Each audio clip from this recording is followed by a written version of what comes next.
ನಮಸ್ಕಾರ. ಎಲ್ಲರೂ ಹೇಗಿದ್ದೀರಾ? ನೀವೆಲ್ಲ ಚೆನ್ನಾಗಿದ್ದೀರಾ ಅಂದ್ಕೊಳ್ತೀನಿ. ಆ್ಯಂಡ್ ನಾನು ಕೂಡ ಸಿಕ್ಕಾಪಟ್ಟೆ ಚೆನ್ನಾಗಿದ್ದೀನಿ.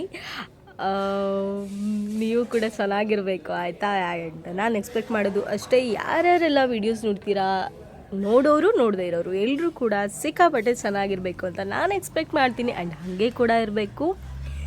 ನನಗೆ ಒಂದು ಅರ್ಥ ಆಗ್ತಿಲ್ಲ, ಜನ ಯಾಕೆ ಇನ್ನೊಬ್ಬರ ಬಗ್ಗೆ ಥಿಂಕ್ ಮಾಡ್ತಾ ತಾನು ಹೇಗೆ ಇರಬೇಕು ಅನ್ನೋದನ್ನು ಮರಿತಾರೆ, ಅಥವಾ ಇನ್ನೊಬ್ರಿಗೋಸ್ಕರ ನಾವು ಬದುಕಬೇಕು ಅಂತ ಯಾಕೆ ಅಂದ್ಕೊಳ್ತಾರೆ ಅನ್ನೋದೇ ಗೊತ್ತಾಗಲ್ಲ. ಆಯಿತು, ದಿನೇ ಏನೇ ಒಂದು ಕೆಲಸ ಮಾಡಲಿಕ್ಕೆ ಹೋಗಲಿ, ಏನೇ ಒಂದು ಮಾಡಲಿ, ಅವ್ರು ಹಂಗೆ ಅಂದ್ಕೊಳ್ತಾರೆ, ಇವ್ರು ಹಿಂಗೆ ಅಂದ್ಕೊಳ್ತಾರೆ, ಅವ್ರು ನನ್ನ ಬಗ್ಗೆ ಮಾತಾಡ್ತಾರೆ, ಇವ್ರು ನನ್ನ ಬಗ್ಗೆ ಮಾತಾಡ್ತಾರೆ. ಅಯ್ಯೋ, ನಾನು ಈ ಕೆಲಸ ಮಾಡಿದ್ರೆ ಅದಕ್ಕೆ ಆಡ್ಕೊಳ್ತಾರೆ, ನಾನು ಆ ಕೆಲಸ ಮಾಡಿದ್ರೆ ಇದಕ್ಕೆ ಆಡ್ಕೊಳ್ತಾರೆ. ಈ ಥರ ಮನಸ್ಥಿತಿಯನ್ನು ಯಾಕೆ ಬೆಳೆಸ್ಕೊಳ್ತಿದ್ದಾರೆ ಅನ್ನೋದೇ ಅರ್ಥ ಆಗ್ತಿಲ್ಲ. ಅಲ್ಲ, ನಾವು ನಮ್ಮ ಫ್ಯಾಮಿಲಿಗೋಸ್ಕರ ನಾವು ಬದುಕ್ತಿರ್ತೀವಿ, ನನಗೋಸ್ಕರ ನಾನು ಬದುಕಬೇಕು ಅಥವಾ ನಮಗೋಸ್ಕರ ನಾವು ಬದುಕಬೇಕು. ಹಿಂಗಿದ್ದ ಮೇಲೆ ನಮಗೋಸ್ಕರ ನಾವು ಬದುಕಬೇಕು ಅಂದಾಗ ನನಗೆ ಏನು ಬೇಕೋ ಆ ಸಪೋರ್ಟ್ನ ನಾನು ತಗೊಳ್ತಾ ಇರ್ತೀನಿ. ಅಥವಾ ನನ್ನ ಪೇರೆಂಟ್ಸ್ ನನಗೆ ಕೊಡ್ತಿರುವಾಗ ಮಾತಾಡೋ ಮೂರನೇ ವ್ಯಕ್ತಿ ಬಗ್ಗೆ ಯಾಕೆ ತಲೆ ಕೆಡಿಸ್ಕೋಬೇಕು? ನನ್ನ ಕೆಲಸ ಏನಿದೆ ಅದನ್ನು ನಾನು ಅಚ್ಚುಕಟ್ಟಾಗಿ ಮಾಡ್ಕೊಂಡು ಹೋಗಬೇಕಲ್ವಾ. ಮಾತಾಡೋರು ಮಾತಾಡ್ತಾನೇ ಇರ್ತಾರೆ, ಆಡ್ಕೊಳ್ಳೋರು ಆಡ್ಕೊಳ್ತಾನೆ ಇರ್ತಾರೆ, ನಗಾಡೋರು ನಗಾಡ್ತಾನೆ ಇರ್ತಾರೆ. ಲೈಕ್ ಹೇಗೆ ಅಂದರೆ, ಲೈಕ್ ಹಿಂದೆ ಇದ್ದಾಗ ಸಿಕ್ಕಾಪಟ್ಟೆ ಮಾತಾಡ್ತಾರೆ ಆಯಿತಾ. ಮುಂದೆ ಬಂದಾಗ ಇವರು ನಿಜವಾಗ್ಲೂ ನಮ್ಮ ಬಗ್ಗೆ ಹಿಂದೆಯಿಂದ ಮಾತಾಡಿದವ್ರೇನ ಎದುರುಗಡೆ ಇಷ್ಟು ಚೆನ್ನಾಗಿ ಮಾತಾಡ್ತಿರಲ್ಲ ಅಂತ ಅಂದ್ಕೊಳ್ತೀವಿ. ಅಷ್ಟು ಚೆನ್ನಾಗಿ ಮಾತಾಡ್ತಾ ಇರ್ತಾರೆ ಆಯಿತಾ.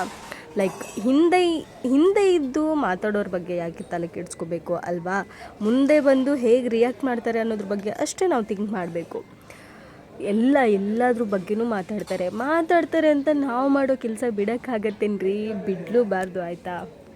ಇದು ನನ್ನ ಜೀವನ, ನಾನು ರೂಪಿಸ್ಕೊಳ್ಬೇಕಾಗಿರೋ ಜೀವನ. ನನ್ನ ಜೀವನವನ್ನು ನಾನು ಹೇಗೆ ರೂಪಿಸ್ಕೋಬೇಕು, ಆ ರೂಪಾಂತರದಿಂದ ನಾನು ಹೇಗೆಲ್ಲ ಬದಲಾಗಬೇಕು, ಯಾರಿಗೋಸ್ಕರ ಬದಲಾಗಬೇಕು, ಯಾರಿಗೋಸ್ಕರ ನಾನು ಅದಷ್ಟನ್ನು ನನ್ನ ಜೀವನದ ಒಂದು ರೂಪವನ್ನು ಹೇಗೆಲ್ಲ ಬದಲಾಯಿಸ್ಕೋಬೇಕು ಅನ್ನೋದು ನಾನು ಯೋಚನೆ ಮಾಡ್ಕೋಬೇಕು.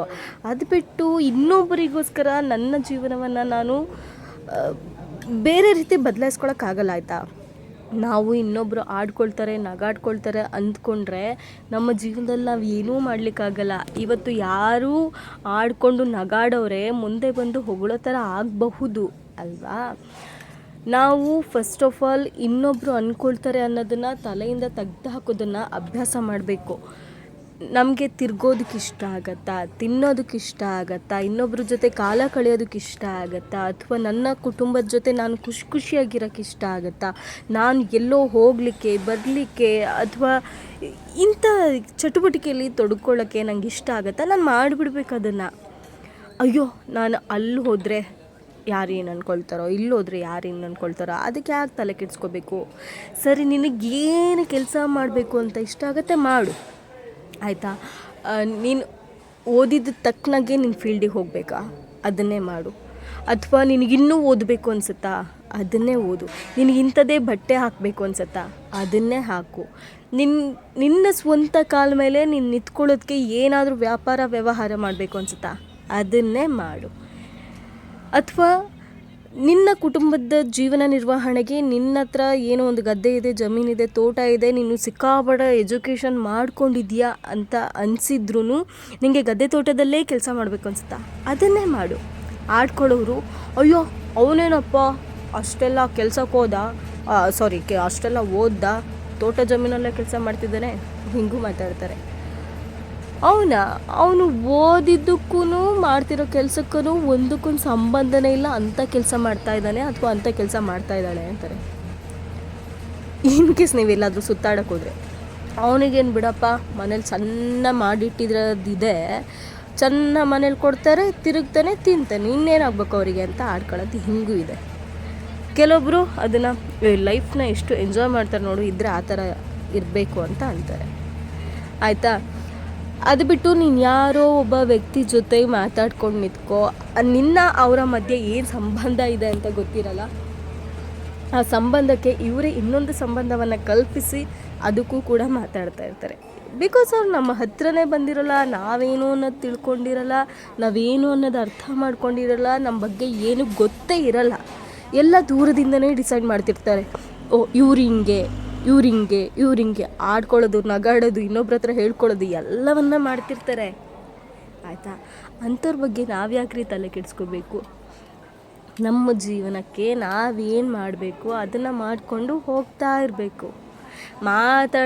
ಮಾತಾಡ್ಕೊಳ್ರಿ, ನಿಮಗೆ ಧೈರ್ಯ ಇದ್ದರೆ ಮುಂದೆ ಬಂದು ಮಾತಾಡ್ರಿ, ಅಥವಾ ನನ್ನ ಹತ್ರನೇ ಪ್ರಶ್ನೆ ಕೇಳಿ ಅಂತ ನಮ್ಮ ಮನಸ್ಸಲ್ಲೇ ನಾವು ಅಂದ್ಕೊಂಡು ನಮ್ಗೆ ಏನು ಬೇಕಾಗುತ್ತೆ ಅದು ಮಾಡ್ಕೊಂಡು ಹೋಗ್ತಾ ಇರಬೇಕು.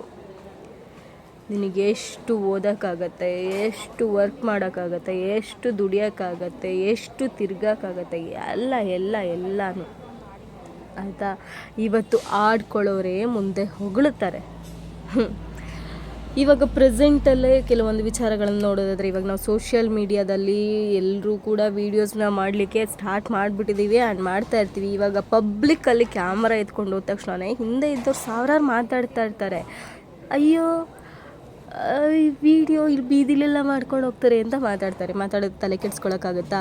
ಇನ್ನೂ ನೀವು ಸ್ಟಾರ್ಟ್ ಮಾಡ್ತಿರ್ತೀರಾ, ಸ್ಟಾರ್ಟ್ ಮಾಡಿದ ತಕ್ಷಣ ನಿಮ್ಗೆ ಎಷ್ಟು ಫಾಲೋವರ್ಸ್, ಎಷ್ಟು ಸಬ್ಸ್ಕ್ರೈಬರ್ಸ್, ಆಲ್ರೆಡಿ ದುಡ್ಡು ಬರ್ತಾ ಇದೆಯಾ ನಿಮಗೆ? ಈ ಥರ ಎಲ್ಲ ಪ್ರಶ್ನೆಗಳು ಕೇಳೋಕ್ಕೆ ಶುರು ಮಾಡ್ತಾರೆ. ಅಯ್ಯೋ ಇಷ್ಟೇ ಸಬ್ಸ್ಕ್ರೈಬರ್ಸಾ ಅಂತ ಆಡ್ಕೊಳ್ಳೋರು.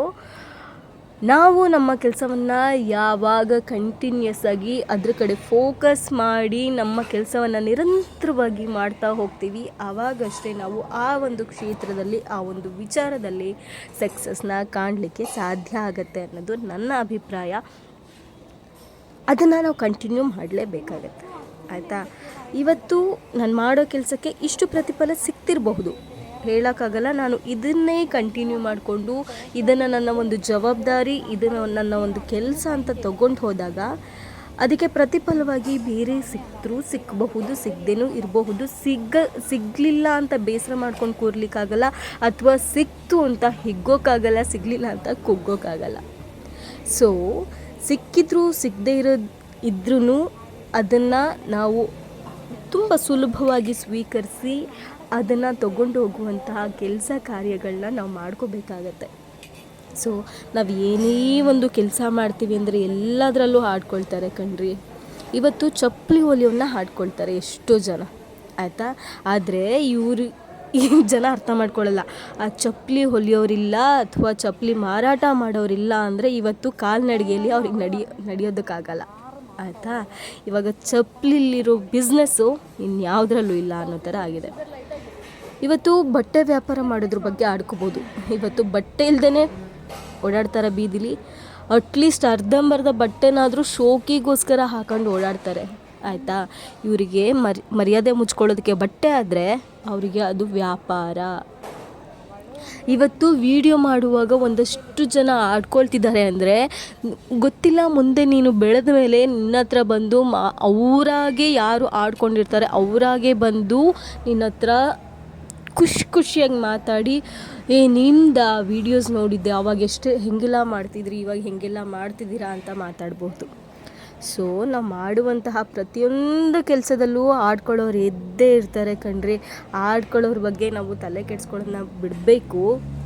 ನಮ್ಮ ಬದುಕನ್ನು ರೂಪಿಸ್ಕೊಳ್ಳೋಕ್ಕೆ ಏನೇನು ಕೆಲಸ ಬೇಕೋ ಅದನ್ನು ನಾವು ಮಾಡಬೇಕು. ಅದು ಬಿಟ್ಟು ಅವ್ನು ಹಂಗಂದು ಇವ್ನು ಹಂಗಂದು, ಅಯ್ಯೋ ನನ್ನ ಜೀವನ ಇಲ್ಲಿಗೆ ಮುಗ್ದೋಯ್ತು, ಅಯ್ಯೋ ಇನ್ಮೇಲೆ ಏನೂ ಆಗಲ್ಲ ನನ್ನ ಕೈಯಲ್ಲಿ, ಅಯ್ಯೋ ನನ್ನ ಕೈಯಲ್ಲಿ ಆಗ್ತಿಲ್ಲ, ಸಾಕಾಯಿತು ಜೀವನ, ಸಾಕಾಯಿತು, ಇಲ್ಲಿಗೆ ಮುಗ್ದೋಯ್ತು ಅಂತ ಹತ್ಕೊಂಡು ಮೂಲೆಯಲ್ಲಿ ಕೂತ್ಕೊಂಡ್ರೆ ನಾವು ಅಂದ್ಕೊಂಡಿರುವಂತಹ ಕೆಲಸವನ್ನು ನಮ್ಮ ಬದುಕಲ್ಲಿ, ನಮ್ಮ ಜೀವನದಲ್ಲಿ ಏನು ಅಂದರೆ ಏನೂ ಮಾಡೋಕ್ಕೋಗಲ್ಲ. ಸೊ ನಾವು ನಮ್ಮ ದಿಟ್ಟತನದಿಂದ, ಗಟ್ಟಿತನದಿಂದ ಎಷ್ಟೇ ಕಷ್ಟ ಬಂದರೂ, ಯಾರು ಏನೇ ಅಂದರೂ, ಏನು ಬರುತ್ತೋ ಎಲ್ಲ ಅಂದ್ಕೊಂಡು, ಯಾರು ಏನಾದರೂ ಮಾತಾಡ್ಕೊಳ್ಳಿ, ಏನಾದರೂ ಬಿಟ್ಕೊಳ್ಳಿ, ನನಗದರ ಅವಶ್ಯಕತೆ ಇಲ್ಲ ಅಂದ್ಕೊಂಡು ನಮ್ಮ ಕೆಲಸವನ್ನು ನಾವು ಯಾವಾಗ ನಿರಂತರವಾಗಿ ಮಾಡ್ತಾ ಹೋಗ್ತೀವಿ, ಆಗ ಸರಿಯಾದ ಪ್ರತಿಫಲ, ನಮ್ಮ ಪರಿಶ್ರಮಕ್ಕೆ ತಕ್ಕ ಪ್ರತಿಫಲ ಖಂಡಿತ ಸಿಗತ್ತೆ ಅನ್ನೋದು ನನ್ನ ಅಭಿಪ್ರಾಯ. ಸೊ ಮೇ ಬಿ ಇನ್ಮೇಲೆ ನಾನು ವಿಡಿಯೋ ಅಪ್ಲೋಡ್ ಮಾಡೋದು ಸ್ವಲ್ಪ ಕಡಿಮೆ ಆಗ್ಬೋದು ಅಂದ್ಕೊಳ್ತೀನಿ. ಬಿಕಾಸ್ ನನಗೂ ಕೂಡ ಈಗ ಎಕ್ಸಾಮ್ ಬಂತು. ಐ ಥಿಂಕ್ 29th ಅಪ್ಲೋಡ್ ಮಾಡೋದೇ ಕಷ್ಟ ಆಗುತ್ತೆ. ನಮಗೆ 29th ಎಕ್ಸಾಮ್ ಇದೆ. ಇನ್ ಬಿಟ್ವೀನ್ ಅದರಲ್ಲಿ ಶಾರ್ಟ್ಸ್ ಹಾಕೋದು ಅಥವಾ ಇಂಥ ಕಿತಾಪತಿಗಳನ್ನ ಏನಾದರೂ ಮಾಡ್ತಾನೆ ಇರ್ತೀನಿ.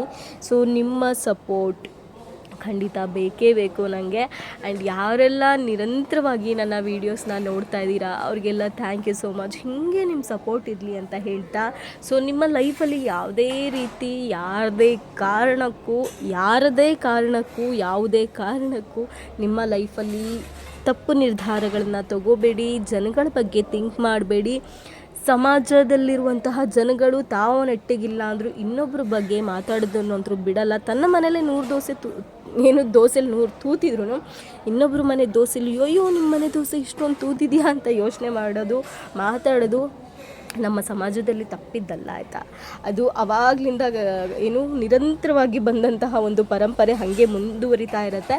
ಆ್ಯಂಡ್ ನಮ್ಮ ಲೈಫ್ನ ನಾವು ಬಿಲ್ಡ್ ಮಾಡ್ಕೊಳ್ಳಿಕ್ಕೆ, ನಮ್ಮ ಕರಿಯರ್ನ ನಾವು ಕಟ್ಕೊಳ್ಳಿಕ್ಕೆ ಏನೇನು ಬೇಕೋ ಅದನ್ನು ನಾವು ಮಾಡ್ಕೊಳ್ಳೋಣ ಅಂತ ಹೇಳ್ತಾ, ಹೀಗೆ ನಿರಂತರವಾಗಿ ನನ್ನ ವೀಡಿಯೋಸ್ ನೋಡ್ತಾ ಇರಿ, ಸಪೋರ್ಟ್ ಮಾಡಿ, ಲೈಕ್ ಮಾಡಿ, ಶೇರ್ ಮಾಡಿ ಅಂತ ಹೇಳ್ತಾ ಇವತ್ತಿನ ವೀಡಿಯೋನ ಇಲ್ಲಿಗೆ ಎಂಡ್ ಮಾಡ್ತಿದ್ದೀನಿ. ಆ್ಯಂಡ್ ನನಗೆ ಎಕ್ಸಾಮ್ ಬೇರೆ ಹತ್ತಿರ ಬಂತು. ನನಗಿದೇ ಪ್ರಾಬ್ಲಮ್ ಆಗ್ತಾಯಿದೆ. ವೀಡಿಯೋಸ್ನ ರೆಗ್ಯುಲರಾಗಿ ಮಾಡಬೇಕು ಅಂತ ಸ್ಟಾರ್ಟ್ ಮಾಡ್ತೀನಿ, ಅದು ನೋಡಿದ್ರೆ ಅದು ಇದು ಮಧ್ಯೆ ಒಂದಷ್ಟು ಇದರಿಂದ ಮತ್ತೆ ಡಿಸ್ಟರ್ಬ್ ಆಗಿ ಕಂಟಿನ್ಯೂಸಾಗಿ ಅಪ್ಲೋಡ್ ಮಾಡಲಿಕ್ಕೆ ಆಗ್ತಿಲ್ಲ. ಸೊ ಹೀಗೆ ಈಗ ನೆಕ್ಸ್ಟಲ್ಲಿ ಕ್ವಾಲಿಟಿ ವಿಡಿಯೋ ಕೊಡಬೇಕು ಅನ್ನೋದು ನನಗೂ ಇದೆ. ಬಟ್ ಟೈಮ್ ಸಾಲ್ತಾ ಇಲ್ಲ. ಇರೋ ಟೈಮ್ನ ಯುಟಿಲೈಸ್ ಮಾಡಿಕೊಂಡು ಒಂದಷ್ಟು ವಿಡಿಯೋವನ್ನು ಮಾಡುವಂತಹ ಕೆಲಸ ನಾನು ಮಾಡ್ತಾಯಿದ್ದೀನಿ ಅಂತ ಹೇಳ್ತಾ ಈ ವಿಡಿಯೋನ ಇಲ್ಲಿಗೆ ಎಂಡ್ ಮಾಡ್ತಾಯಿದ್ದೀನಿ. ಹೀಗೆ ವೀಡಿಯೋಸ್ನ ನೋಡ್ತಾ ಇರಿ, ಲೈಕ್ ಮಾಡಿ, ಶೇರ್ ಮಾಡಿ, ಕಮೆಂಟ್ ಮಾಡಿ ಅಂತ ಹೇಳ್ತಾ ಎಲ್ರಿಗೂ bye, take care, love you all. ಎಲ್ರಿಗೂ ಖುಷಿಯಾಗಿರಿ, ಚೆನ್ನಾಗಿರಿ.